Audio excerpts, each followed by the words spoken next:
یوسف علیہ السلام کے جو بھائی تھے، دیکھیں ان کا بھائی بھی نبی، والد بھی نبی، دادا پردادا نبی، لیکن بہک گئے۔ یوسف علیہ السلام کو کنویں میں پھینک دیا، اور وہ بھائی اللہ اکبر جو اخلاق کی پیک پر تھے، اعلیٰ نسب کے لیے عظمتیں ہیں، شیطان کے شر سے صرف اللہ کی رحمت ہی بچاتی ہے۔ یوسف علیہ السلام نبی ہیں، نبی تھے۔ جب زلیخا کے چنگل سے بچے تو کیا کہا؟ وَمَا أُبَرِّئُ نَفْسِي إِنَّ النَّفْسَ لَأَمَّارَةٌ بِالسُّوءِ إِلَّا مَا رَحِمَ رَبِّي إِنَّ رَبِّي غَفُورٌ رَحِيمٌ۔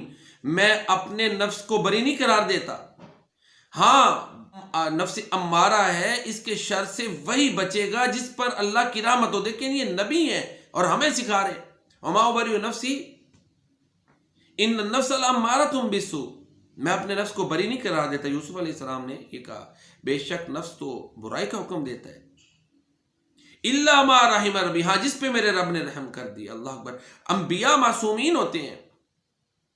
تو یہ یوسف علیہ السلام کا فرمانا مجھے اور آپ کو سمجھانے کے لیے، اللہ پر توکل رکھیں، ہر لمحہ اللہ کی رحمت پر امیدیں رکھیں، پھر ہی انسان سیدھی راہ پہ رہتا ہے۔ اللہ تعالی ہمیں صراط مستقیم پر پکا رکھے اور صراط مستقیم اور توحید پر موت عطا فرمائے۔ بوقت مرگ زباں پہ لا الہ الا اللہ محمد رسول اللہ صلی اللہ علیہ وسلم اللہ تعالیٰ جاری فرمائے، آمین۔